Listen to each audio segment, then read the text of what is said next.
गोपिका जीवनस्मरणं गोविंद गोविंद। सद्गुरु विठलदास महाराज की జై. సాక్షాత్ వేదస్వరూపంగా ఉండే ఆ బ్రహ్మదేవులు పైన ఈ భగవంతుని స్తోత్రం చెయ్యాలి అంటూ ఈ అధ్యాయ ప్రారంభంలో స్తోత్రం చేసేదానికి ప్రారంభించారు. ఈ స్తోత్రంలో మొదట ఉండే 5-6 శ్లోకములు చూసినారంటే పరమ వేదాంతం. ఆ భగవంతుని వల్ల ఆ భగవంతుని యొక్క మాయను సృష్టించి కాలం అనేది సృష్టించి భగవంతుడే సృష్టికర్త, భగవంతుడే రక్షాకర్త, తర్వాత భగవంతుడే సంహారమూర్తిగా ఉంటూ ఈ ప్రపంచాన్ని సృష్టించారు. అలాంటి ప్రభువు అంటూ వేదపరంగా దీన్ని సృష్టించారు అని చెప్పి ఎలా వేదంలో చెప్పిందే ఎవరొక్క ఆజ్ఞ వల్ల ఈ ప్రపంచం అనేది నిశ్చింతగా భయంతో నడుస్తుందో ఆ పేర్పట్ట ప్రభులైన మీకు నమస్కారం అంటూ చెప్పి అలాంటి మాహాత్మ్యమైన మీ చరణారవిందాన్ని వచ్చి చేరుకునేదే కదా ఈ సంసార జీవితంలో ఉండే వాళ్ళ యొక్క చివరి స్థలము, చివరి ఆశ, చివరి కోరిక. అలాంటి ప్రభువులైన మీ చరణారవిందాన్ని వేదపరంగా వేదం విషయంగా ఉండే ఆ ధర్మములను పాటించి వాటి వల్ల మీ చరణారవిందాన్ని చేరుకోవచ్చు. తర్వాత యోగ మార్గంని ఇక్కడ చెప్తున్నారంట. యమ నియమ ఆసన ప్రాణాయామ ప్రత్యాహార ధారణ ధ్యానం సమాధి అంటూ తురీయ అవస్థ అనే సమాధి వరకు వెళ్ళి భగవంతుని యొక్క చరణారవిందాన్ని ధ్యానం చేసి నీ చరణారవిందాన్ని చేరుకోవచ్చు. అలాంటి నీ చరణారవిందాన్ని అనవరతము స్మరిస్తూ భగవన్నామం చెప్తూ భాగవత పారాయణం అన్నీ చేస్తూ ఈ భక్తి మార్గం వల్ల నీ చరణారవిందాన్ని వచ్చి చేరుకోవచ్చు అంటూ భగవత్ ప్రాప్తి ఎలా అని వర్ణిస్తూ భగవంతునికి నమస్కరించుకుంటూ స్తోత్రం చేశారు. అలాంటి విశ్వేశ్వరుడైన భగవంతుడు మనకు మంచి మంచి విషయాలు, జ్ఞానేంద్రియం, కర్మేంద్రియం, ఎన్ని తత్వములు, ఇలాంటి విలువలైన అన్ని విషయాలు మనకిచ్చింది. ఎందుకంటే ఆ భగవంతునికి భగవత్ ప్రాప్త్యర్థం భగవంతుని చరణారవిందాన్ని ధ్యానం చేసేదానికే ఇచ్చాడు. కానీ దానితో పాటు ఈ అజ్ఞానం అనే దాన్ని కూడా, అవిద్య అనేది కూడా దానితో పాటు కూడా ఇచ్చినందువల్ల మనం ఈ విషయ సుఖంలోనే చుట్టుకుంటూ పరమానందమైన ఆ వస్తువుని దగ్గరికి వెళ్ళకుండా ఇలా అందరూ తపిస్తున్నారే ఈ లోకంలో, వాళ్ళందరికీ అజ్ఞానాన్ని పోగొట్టి జ్ఞానాన్ని ఇచ్చి నీ చరణారవిందాన్ని చేసుకునేలాగా చేయాలి ప్రభో అంటూ మన గురించి బ్రహ్మదేవులు భగవంతుని దగ్గర ప్రార్థించారంట. అంతేకాకుండా లోకంలో ఉండే జనులు ఈ ఆకలి, తర్వాత కష్టం, శీతం, ఉష్ణం, వాదం, కఫం అంటూ ఇన్ని కష్టాలతో అందరూ తపిస్తున్నారే, వీటన్నిటికీ విముక్తి ఒకే విముక్తి ఏమిటంటే భగవంతుని చరణారవిందాన్ని ధ్యానం చేసి అతని చరణారవిందాన్ని చేరుకోవాలి అనేది తెలియకుండా అందరూ తపిస్తున్నారే. వీళ్ళని చూస్తే నాకు బాధగా ఉంది ప్రభో, నువ్వు ఇలాంటి అజ్ఞానులకు జ్ఞానమిచ్చి నీ చరణారవిందంకి చేర్చుకోవాలి అంటూ బ్రహ్మదేవులు ప్రార్థిస్తున్నారంట. అలాంటి నిన్ను పొందాలంటే ఎక్కడో నువ్వు వైకుంఠ లోకంలో చాలా లక్షల కిలోమీటర్ల తర్వాత ఉన్నావని కాదు కదా, అందరికీ మనస్సులో అంతర్యామిగా నువ్వు నివసిస్తున్నావు. అలాంటి ప్రభువు నిన్ను ధ్యానం చేస్తే నిన్ను వచ్చి చేరుకోవచ్చు. కానీ నువ్వు అలాంటి అజ్ఞానులు ధ్యానం చేయకుండా వాళ్ళ సంసారంలో చుట్టుకుంటూ ఇలా పాడైపోతున్నారే, అలాంటి ప్రభువు నువ్వు ఈ ధ్యానం చేస్తే ఎలా భక్తులకి అనుగ్రహం చేస్తావంటే ఒక్కొక్కరి యొక్క సంకల్పం, ఒక్కొక్కరి యొక్క కల్పన ఒక్కొక్క విధంగా ఉంటుంది కదా. అది భగవంతుడు ఏమి చేస్తాడంటే మనం ఏ విధంగా భగవంతుని ధ్యానిస్తామో అదే రూపంతోనే మనకు సాక్షాత్కారం ఇలా చేస్తారంట. ఇది మనకి ఇప్పుడు అర్థమవుదు, వెనకాల ధ్రువస్వామి చరిత్రంలో అర్థమవుతుంది. ఇలా 6 వయస్సు ఆ ధ్రువస్వామి తపస్సు చేసేటప్పుడు ఏ భగవంతుని మనస్సులో ధ్యానించాడో ఆ స్వరూపంతోనే భగవంతుడు వచ్చి అనుగ్రహం చేశారంట. అలాగనే బ్రహ్మదేవులు ఏ భగవంతుని ధ్యానం చేశారో ఆ భగవంతుడు ఆ రూపాన్ని తీసుకొని వచ్చే బ్రహ్మదేవులకు అనుగ్రహించారు. అది నీ యొక్క భక్తానుగ్రహం, భక్తాభిమాని. ఎందుకంటే ఎవరో వస్తే ఇది భగవంతుడు కాదు అని అనుకునేవచ్చు కదా, అందుకోసం అది కూడా ఆ భక్తునికి ఉండకూడదు అంటూ ఏ రూపంతో ఆ భక్తునికి మనస్సులో ఆనందాన్ని ఇచ్చాడో అదే రూపాన్ని తీసుకొని వచ్చి అతనికి అనుగ్రహం చేస్తున్నావే, అలాంటి అనుగ్రహమూర్తి అయిన ప్రభు అయిన నీకు నమస్కారం అంటూ ఒక శ్లోకంలో చెప్పారు. ఇలా స్తోత్రం చేస్తూ వస్తూ ఉండేటప్పుడు బ్రహ్మదేవులు ఇంకో సారమైన ఒక విషయాన్ని చెప్పారంట. జన్మలాభ పరఃపుంసాం అంతే నారాయణ స్మృతి అంటూ ఒక జీవాత్మ తన యొక్క చివరి శ్వాసలో భగవంతుని కానీ స్మరిస్తే తన గురించి తాను దిగులు పడక్కర్లేదు అంటూ శుకదేవులు కూడా పరీక్షిత్ దగ్గర చెప్పారు కదా. ఇది ఆశ్చర్యంగా ఉంటుంది. ఎందుకంటే మన జన్మ అంతా తప్పు చేసేసి మన యొక్క చివరి శ్వాసంలో భగవంతుని స్మరిస్తే చాలు మనకి మోక్షం దక్కుతుంది అంటే ఈ ప్రారబ్ధం, ఈ కర్మ అనేది అనుభవంతోనే నాశం. అలాంటి ఉన్నప్పుడు ఇది ఎలా జరుగుతుంది అని చెప్పేటప్పుడు బ్రహ్మదేవులు దానికి సమాధానం ఇస్తున్నారంట. ఎందుకంటే ఈ చివరి శ్వాసం అనేది మన యొక్క చేతిలో ఉండనే ఉండదు. ఆ సమయంలో మనం దేన్ని స్మరించాలి, దేన్ని స్మరించకూడదు అనేది మన చేతిలో ఉండనే ఉండదు. ఆ సమయంలో కానీ ఒక్కడు భగవంతుని స్మరించాడంటే అప్పుడు భగవంతుడు ఏం చేస్తాడంటే అతనికి ఈ కర్మలో ఉండే అన్ని పాపములు, పుణ్యములు అన్నీ తొలగించి తన దగ్గర తీసుకుంటాడు అనేది ఒక కథ. ఈ సమయంలో మీ అందరికీ ఇంకో కథ కూడా చెప్పాలనుకుంటున్నాను. ఎందుకంటే ఈ మన బుద్ధి స్వాధీనం లేనప్పుడు మనం భగవంతుని స్మరించామంటే అప్పుడు మన గురించి మనం దిగులు పడక్కర్లేదు. అలాంటిది ఒక మహాత్ముడు అపై దీక్షితులు అని పేరు, మన తమిళనాడులో ఇక్కడ తిరునెల్వేలి జిల్లాలో జన్మించిన మహాత్ములైన ఆయన పరమేశ్వరుని భక్తుడు. ఆయన ఏమి చేశారంటే తన చేతిలో ఒక ఔషధిని పెట్టుకొని తన శిష్యుల్ని పిలిచి మీరందరూ ఈ ఔషధి నాకు ఇచ్చేయాలి అన్నారు. ఎందుకంటే ఈ ఔషధిని తాగిన వెంటనే ఏమవుతుందంటే కొంచెంసేపులో నాకు చిత్తభ్రమం, పిచ్చి పుడుతుంది. ఆ పిచ్చి పుట్టిన తర్వాత నాకు చిత్తభ్రమం వచ్చిన తర్వాత ఉన్మత్త స్థితిలో నేను ఉండేటప్పుడు, సాధారణంగా ఉన్మత్త స్థితిలో ఒక జీవాత్మ అనిందంటే ఏదో ఒకటి వాగుతూ ఉంటుంది కదా. నేను ఏమేమి వాగానో దాన్ని మీరు రాసుకొని మళ్ళీ ఇంకొక ఔషధి తిరిగి ఇచ్చినారంట చేతిలో. ఈ ఔషధిని మీరు నాకు మళ్ళీ కలిపియండి, తర్వాత నేను సాధారణమైపోతాను, నేను ఏమేమి ఇలా వాగాను అనేది నాకు తెలియాలి అంటూ వాళ్ళతో పెట్టిన వెంటనే వాళ్ళు ఇక ధరధరగా కన్నీరు కారుస్తూ శిష్యులు వాళ్ళు ఇచ్చినారంట. ఇలా తాగిన వెంటనే ఆ అప్పయ్య దీక్షితులకి చిత్తభ్రమం, ఉన్మత్త స్థితి వచ్చేసింది. అప్పుడు వచ్చిన తర్వాత ఆయన ఏమి చేసినారంటే సాక్షాత్ పార్వతీ పరమేశ్వరుల గురించి ఉన్మత్త పంచాశత్ అంటూ ఒక 50 శ్లోకములు గంగా ప్రవాహంలాగా స్తోత్రం చేశారంట. ఇలా మళ్ళీ స్తోత్రం అయిన తర్వాత ఇంకో ఔషధం ఉంది కదా, విరుగుడు మందు. ఆ విరుగుడు మందు తాగిన వెంటనే సాధారణ స్థితికి వచ్చారంట. వచ్చిన తర్వాత నేను ఏమి వాగాను నాకు తెలియాలి, చూపించండి అని అడిగిన వెంటనే వాళ్ళందరూ ధారధారగా కన్నీరు కారుస్తూ ఆ సమయంలో కూడా మీరు పరమేశ్వరుని గురించి ఉన్మత్త పంచాశత్ అనే స్తోత్రం చేశారు అని చెప్పిన వెంటనే ఆయనకు చాలా సంతోషం. ఎందుకంటే నేను నా మనస్సు స్వాధీనం లేని స్థాయిలో కూడా నేను భగవంతుని స్మరించాను కదా, నా జన్మ గురించి నేను ఇక దిగులు పడక్కర్లేదు అంటూ ఆయన చెప్పారు. ఎందుకంటే బుద్ధి స్వాధీనం లేని సమయంలో భగవంతుని కానీ మనం స్మరించినామంటే మన గురించి మనం దిగులు పడక్కర్లేదు. దీని ఆధారంగా పెట్టుకునే బ్రహ్మదేవులు కూడా చెప్తున్నారు, ఎప్పుడు ఒకరు స్వాధీనం లేని ఆ చివరి శ్వాసలో భగవంతుని స్మరించాడంటే అతనికి భగవంతుడు వైకుంఠాన్ని ఇస్తాడు. అందుకోసమే మనం ఇప్పటి నుంచే అతన్ని స్మరిస్తూ వస్తే మన పుణ్యవశత్తు మనకు ఎలాగైనా సరే భగవంతుని యొక్క స్మరణ దొక్కుతుంది. అందుకోసమే అందరూ చిన్నప్పటి నుంచే భజన చేయాలి, భాగవతం చదవాలి, ధ్యానం చేయాలి, గుళ్ళకి వెళ్ళాలి అంటూ మన పెద్దలందరూ చెప్పింది దీనికోసమే కారణం. ఇది బ్రహ్మదేవులు చెప్తున్నారంట.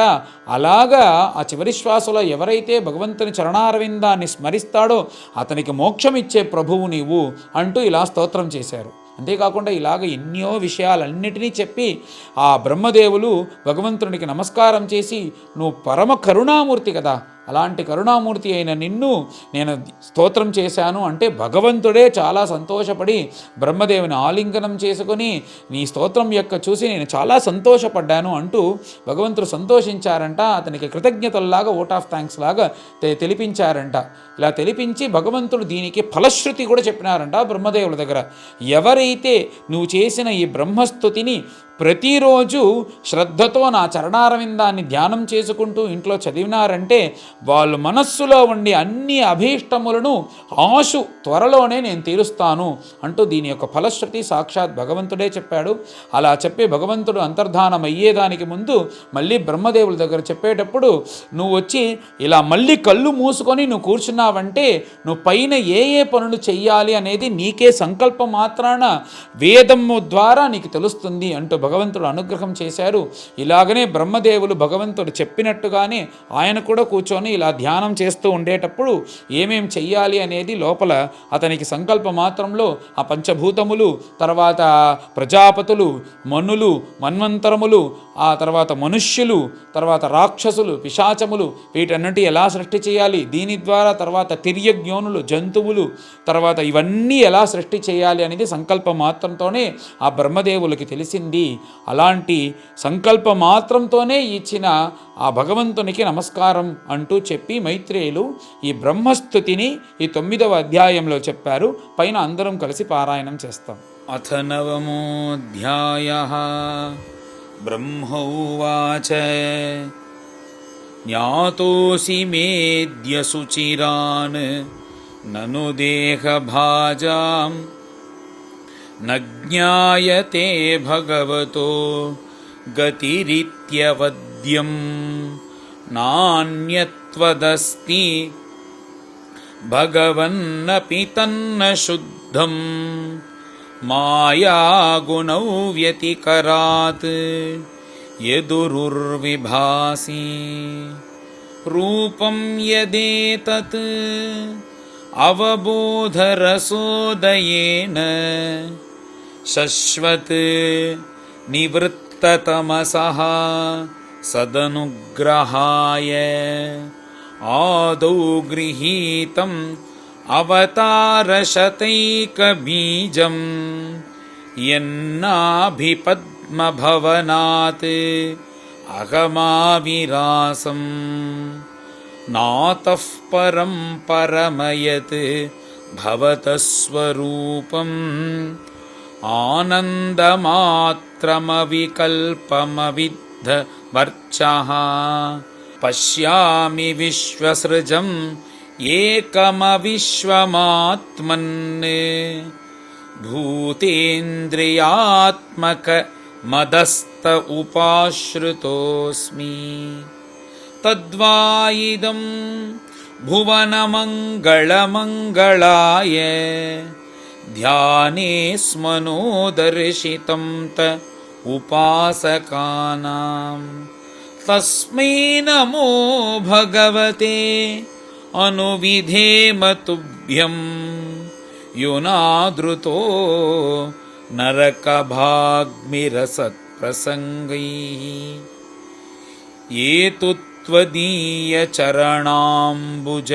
కోశగంధం జిఘ్రంతి కర్ణవివరైః శ్రుతివాతనీతం భక్త్యా గృహీతచరణః పరయా చ తేషాం నాపైషినాథ హృదయాంబురుహాత్స్వపుంసాం తావద్భయం ద్రవిణగేహసుహృన్నిమిత్తం శోకస్పృహా పరిభవో విపులశ్చ లోభః తావన్మమేతి అసదవగ్రహ ఆర్తిమూలం యావన్న తేంగ్రిమభయం ప్రవృణీతలోకః దైవేన తే హతధియో భవతః ప్రసంగాత్ సర్వాశుభోపశమనాత్ విముఖేంద్రియాయే కుర్వంతి కామసుఖ లేశలవాయ దీనాః లోభాభిభూతమనసో అకుశలాని శశ్వత్ క్షుత్రుత్రిధాతుభిః ఇమా ముహురర్ద్యమానాః శీతోష్ణవాతవర్షైః ఇతరేతరాచ్చ కామాగ్నినాచ్యుతరుషా చ సుదుర్భరేణ సంపశ్యతో మనవురుక్రమసీదతే మే యావత్ పృథక్త్వం ఇదమాత్మన ఇంద్రియార్థ మాయాబలం భగవతో జనయీష పశ్యేత్ तावन्न संसृतिरसौ प्रतिसंक्रमेत व्यर्थापि दुःखनिवहं वहति क्रियार्था अह्न्यापृतार्थकरणा निशिनिश्चयाना नानामनोरथदिया क्षणभग्ननिद्राः दैवाहतार्थरचना ऋषयोऽपि देव युष्मत्प्रसङ्गविमुखा इह संसरन्ति त्वं भावयोग परिभावितहृत्सरोज आस्ये श्रुते क्षित्यपथो ननु नाच पुंसाम् यद्यद्धिया ते उरुगाय विभावयन्ति तद्वपुः प्रणयसे सदनुग्रहाय नातिप्रसीदति तथोपचितोपचारैः आराधितः सुरगणैः हृदि बद्धकामैः यत्सर्वभूतदयया सत् अलभ्ययैको नानाजनेषु अवहितः सुहृदन्तरात्मा पुंसामतो विविधकर्मभिरध्वराद्यैः दानेन चोग्रतपसा व्रतचर्यया च आराधनं भगवतः तव सत्क्रियार्थो धर्मोऽर्पितः करिहिचित् ध्रियते न यत्र शश्वत्स्वरूपमहसैव निपीतभेद मोहाय बोधधिषणाय नमः परस्मै विश्वोद्भव स्थितिलयेषु निमित्तलीला रासाय ते नमः चकृमेश्वराय यस्यावतारगुणकर्म विडम्बनानि नामानि ते सुविगमे विवशा गृह्णन्ति तेनैकजन्मशमलं सहसैव हित्वा संयान्ति अपावृतमृतं तमजं प्रपद्ये यो वा अहं च गिरिशश्च विभुस्वयं च स्थित्युद्भव प्रलयहेतव आत्ममूलम् भित्त्वा त्रिपात् ववृधयेक उरुप्ररोहः तस्मै नमो भगवते भुवनद्रुमाय लोको विकर्मनिरतः कुशले प्रमत्तः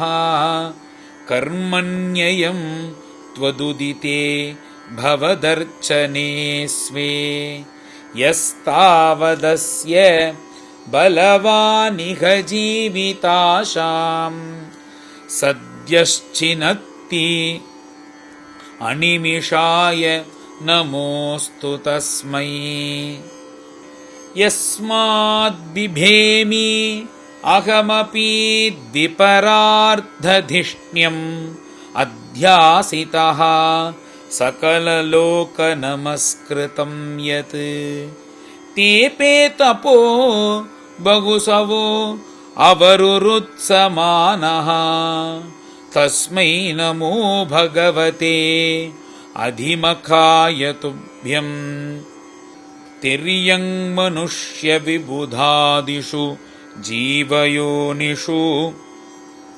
आत्मेच्छया आत्मकृत सेतुपरीप्सयायः रेमे निरस्तरतिः अपि अवरुद्धदेहः तस्मै नमो भगवते पुरुषोत्तमाय यो विद्यया अनुपहतोऽपि दशार्धवृत्त्या निद्रामुवाह जठरीकृतलोकयात्रः अन्तर्जले अहिकशिपुस्पर्शानुकूलाम् भीमोर्मिमालिनि जनस्य सुखं विबृण्वन् यन्नाभिपद्मभवनात् अहमासमीड्य लोकत्रयोपकरणः यदनुग्रहेण तस्मै नमस्त उदरस्थभवाय योग निद्रावसान विकसत् नलिनेक्षणाय सोऽयं समस्त जगतां सुहृदेक आत्मा सत्त्वेन यन्मृडयते भगवान् भगेन तेनैव मे दृशम् अनुस्पृशतात् यथाहं स्त्रक्ष्यामि पूर्ववत् इदं प्रणतप्रियोऽसौ एवं प्रपन्नवरदो रमया आत्मशक्त्या यद्यत्करिष्यति गृहीतगुणावतारः तस्मिन् स्वविक्रममिदं सृजतोऽपि चेतः युञ्जीत कर्मशमलं च यथा विजह्याम् नाभिह्रदादिह सतोऽम्भसि यस्य पुंसः विज्ञानशक्तिरहमासम् अनन्तशक्तेः रूपं विचित्रम् इदमस्य विबृण्वतो मे मारीऋषीष्ट निगमस्य गिरां विसर्गः सोऽसौ अदभ्रकरुणो भगवान् विवृद्ध प्रेमस्मितेन नयनाम्बुरुहं विजृम्भन् उत्थाय विश्वविजयाय च नो विषादम् माध्व्यागिरापनयतात् पुरुषः पुराणः मैत्रेय उवाच स्वसम्भवं निशां यैवं तपो विद्यासमाधिभिः यावन्मनोवचस्तुत्वा विररामसखिन्नवत् अथाभिप्रेतम् अन्वीक्ष्य ब्रह्मणो मधुसूदनः विषन्नचेतसं तेन कल्पव्यतिकराम्भसा लोकसंस्थानविज्ञान आत्मनः परिखिद्यतः तमाहागाधया वाचा कश्मलं शमयन्निव भगवानुवाच मा वेदगर्भगास्तन्द्रीं सर्ग उद्यममावह तन्मया आपादितं ह्यग्रे यन्मां प्रार्थयते भवान् भूयस्त्वं तप आतिष्ठ विद्यां चैव मदाश्रयां ताभ्याम् अन्तर्हृदि ब्रह्मन् लोकान् द्रक्ष्यसि अपावृतान् तत आत्मनि लोके च भक्तियुक्तः समाहितः द्रष्टासि मां ततं ब्रह्मन् मयि लोकान् त्वमात्मनः यदा तु सर्वभूतेषु दारुष्वग्निमिव स्थितम् प्रतिचक्षीत मां लोकः जर्ह्यात्तर्ह्येव कश्मलम् यदा रहितमात्मानं भूतेन्द्रियगुणाशयैः स्वरूपेण मयोपेतं पश्यन् स्वाराज्यमृच्छति नानाकर्मवितानेन प्रजा बह्वीः सिसृक्षतः नात्मावसीदति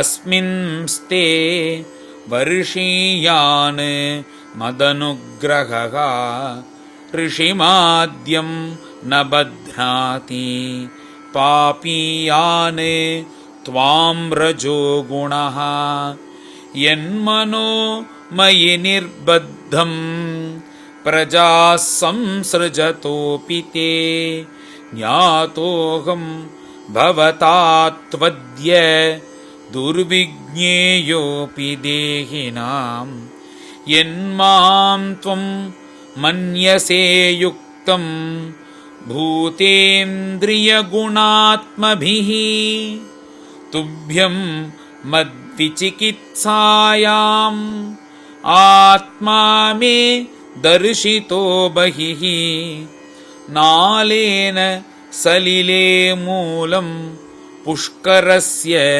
विचिन्वतः यच्च कर्थाङ्गमत्स्तोत्रं मत्कथाभ्युदयाङ्कितं यद्वा तपसि ते निष्ठाः स एव मदनुग्रहः प्रीतोऽहम् अस्तु भद्रं ते लोकानां विजयेच्छया यदस्तौषीर्गुणमयं निर्गुणं मानुवर्णयन् ययेतेन पुमान्नित्यं स्तुत्वा स्तोत्रेण मां भजेत् तस्याशु सम्प्रसीदेयं सर्वकामवरेश्वरः पूर्तेन तपसा यज्ञैः दानैः योगसमाधिना राद्धं निःश्रेयसं पुंसां मत्प्रीतिः तत्त्वविन्मतम् अहमात्मा आत्मनां धाता प्रेष्ठः सन् प्रेयसामपि अतो मयि रतिं कुर्यात् देहादिः यत्कृते प्रियः सर्ववेदमयेनेदम् आत्मना आत्मा आत्मयोनिना प्रजासृज यथा पूर्वं याश्च मयि अनुशेरते मैत्रेय उवाच तस्माएवं जगत्स्रष्ट्रे प्रधानपुरुषेश्वरः यज्ञेदं स्वेन रूपेण कञ्चनाभस्तिरो दधे श्रीहरये नमः। इति श्रीमद्भागवते महापुराणे पारमहंस्यां संहितायां तृतीयस्कन्धे नवमोऽध्यायः। गोपिका जीवनस्मरणं गोविन्द गोविन्द। सद्गुरु विठ्ठलदास महाराज की जय।